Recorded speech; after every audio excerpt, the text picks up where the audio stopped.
Nanti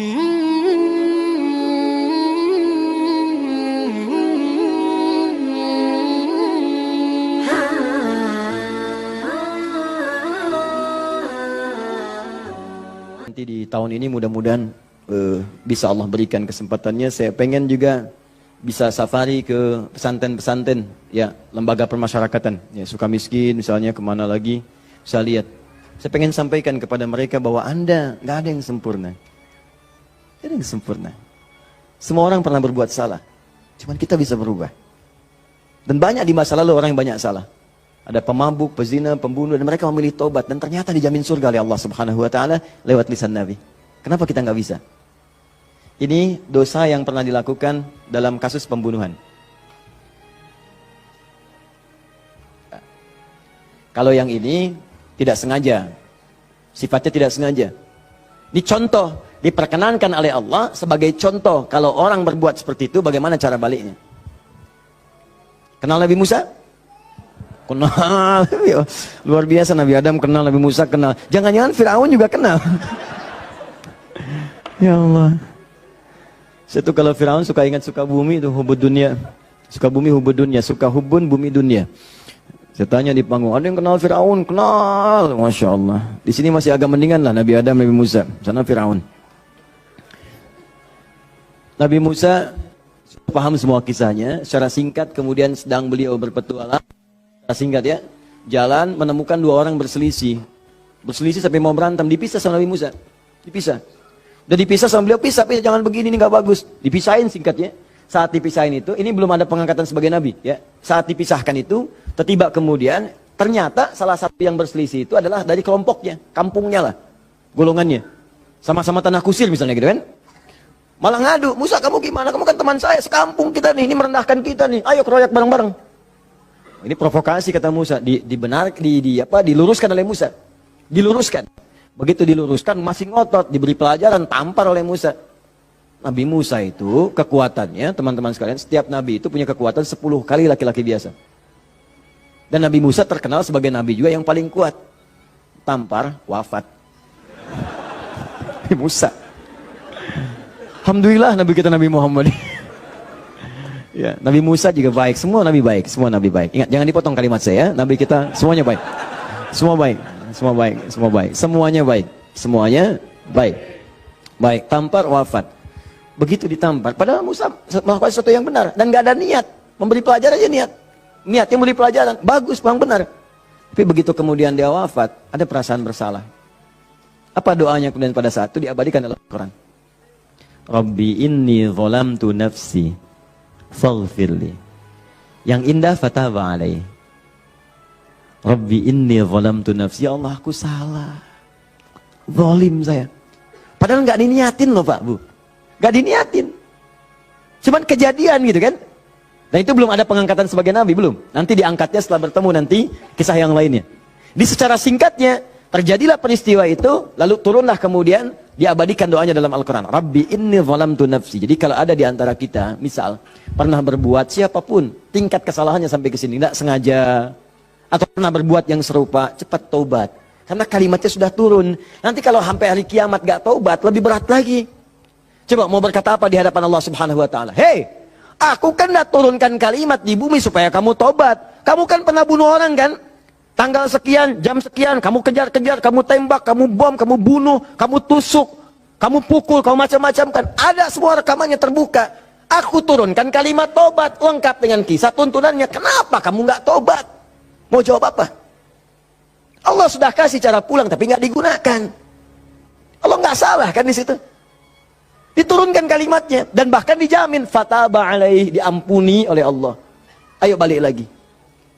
Makanya 2000 tahun setelah Nabi Musa, lahir Nabi Muhammad SAW.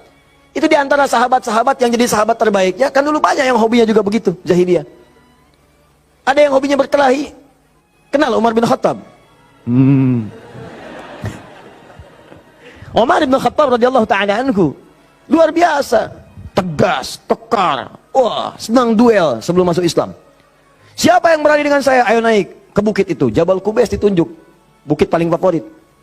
Naik ke sana, yang sekarang ada istana raja di situ, ya di samping Zam-Zam itu. Naik, Sebelum berduel dengan saya, pamit dulu pada ibu yang telah melahirkannya, karena dia akan pulang tanpa nama. Umar, Allahu Akbar.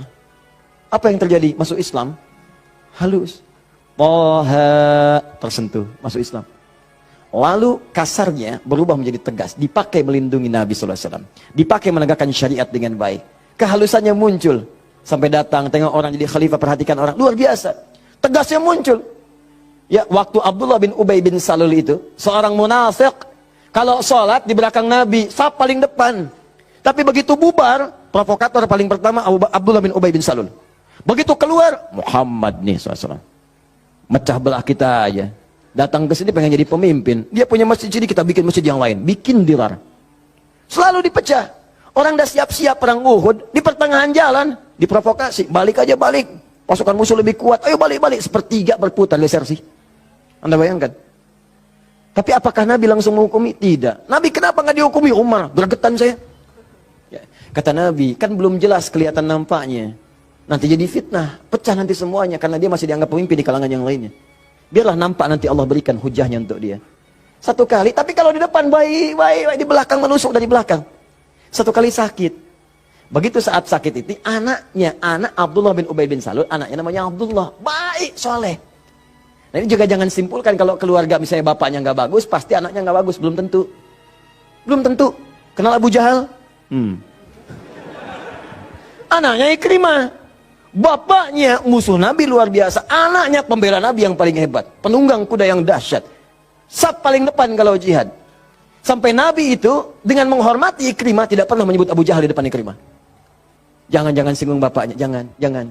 Supaya anak ini dalam ketenangan. Abdullah bin Ubay bin Salul anaknya taat, namanya Abdullah juga. Sakit bapaknya datang kepada Nabi.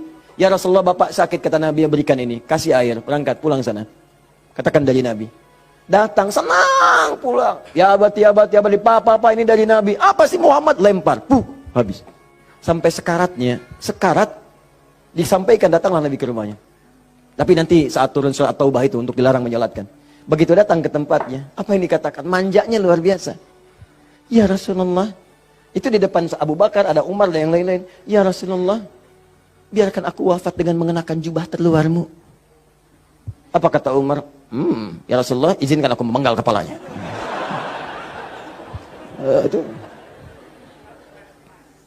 Cuman jubah aja kok, pakai. Dia meninggal. Itu Abdullah bin Ubay bin Salul. Hidupnya begitu meresahkan, wafatnya begitu kolokan.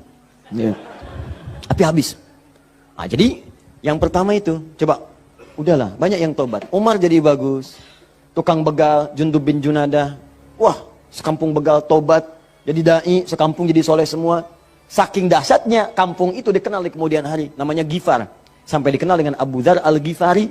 Sampai Al-Imam An-Nawawi mengutip hadisnya. Di Al-Arba'in itu nomor hadis 18. Ya, Jundub bin Junadah.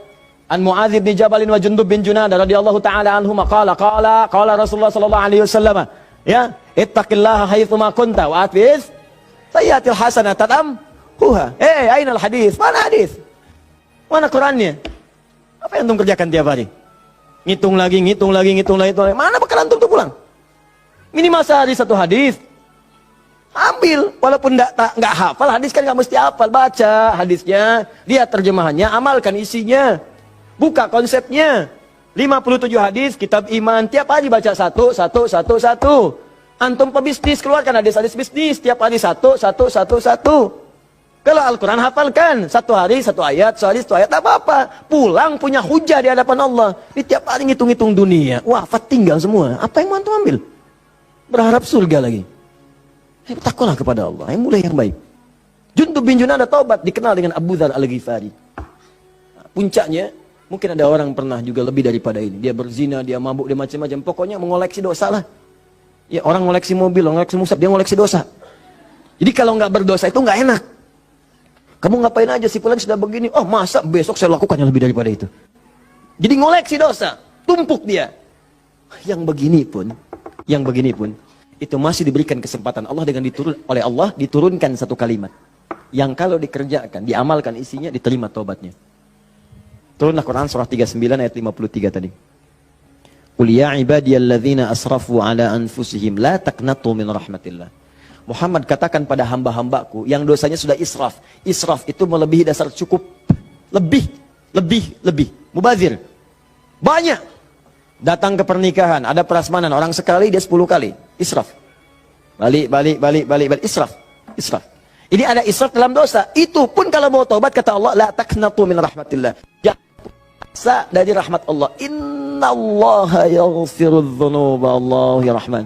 Allah ya Rahim. Allah akan mengampuni semua jenis dosa sepanjang engkau mau taubat. Di kadang-kadang Allahnya sudah pengen ngampunin, manusia yang nggak pengen. Fir'aun kan gitu, kurang apa lagi diutus 2 nabi langsung. Musa dengan Harun, idhaba ila fir'auna innahu tagha. Quran surah 20 ayat 43 sampai 44. Musa Harun pergilah ke Fir'aun, dia sudah mulai menyimpang. Faqula lahu qawlan layyina la'allahu yatadhakkaru wa yakhsha. Katakan kepadanya dengan lembut, mungkin dengan kelembutan itu dia sadar dan mau bertobat. Enggak mau. Musa, gua kan Tuhan yang gede, ana rabbukumul a'la. Marah, nantang, mau bunuh dan sebagainya. Sudah, selesailah dia tenggelam di lautan. Ya, jadi mumi. Teman-teman, ini jadi gambarannya, buka dulu sekatnya. Kalau dibuka, ini yang terakhir, kalau dibuka begini, ternyata bukan cuma sekatnya, dalamnya kotor. Kotor. Kalau ini kan masih bersih, diminum juga bisa. Masa sih Ustadz? Betul, contoh, bismillah. Alhamdulillah. Ini ya, bersih. Tapi kalau kotor, siapa yang mau minum? Tidak ada. Maka kalau minuman bercampur kotor, di sini ada kotoran misalnya kan? Ya, maaf. Masuklah kotoran yang sudah bernajis, kotor. Apakah mungkin akan diminum? Tidak. Yang dilakukan pasti akan dibuang dulu, cuci dulu. Jadi kadang-kadang sekatnya sudah dibuka, tapi haramnya belum keluar. Memang taubat dari dosa-dosa, misalnya, mohon maaf, dosa untuk menipu. Awas, dosa pencurian. Taubat betul, cuman barang yang dicuri dikembaliin dulu. Dosa dari ngutangin orang, betul. Dosanya taubat, cuman utang bayar lunas dulu. Bukan bermusafah kemudian lunas dosanya, tidak. Lunas utangnya, tidak. Maka ada hal-hal tertentu yang ketika saat dilakukan, sekatnya mesti dibuka, yang kotornya mesti dikeluarkan. Taubat dari dosa musyrik, taubat bagus. Cuman keris yang dimusyrikan, pedang yang dimusyrikan, batu-batu yang dimusyrikan, buang dulu. Buang dulu. Tato-tato, gambar-gambar. Kan? Aku tuh kalau melihat Lionel Messi, rasanya main bola aku jadi bagus deh. Sampai dibikin tato misalnya. Musyrik. Hati-hati. Musyrik. Buang. Taubat, buang dulu. Begitu sudah dibuang, nanti Anda akan lihat. Kerjakan amal soleh. Jadi jika yang salah itu hilang, yang soleh muncul. Kalau sudah yang soleh muncul, Anda nggak minta pun dikasih. Gak percaya, silahkan buktikan. Bedakan rasanya, rasakan bedanya, dan pasti akan terasa bedanya. Akan lain. Demi Allah saya katakan akan lain.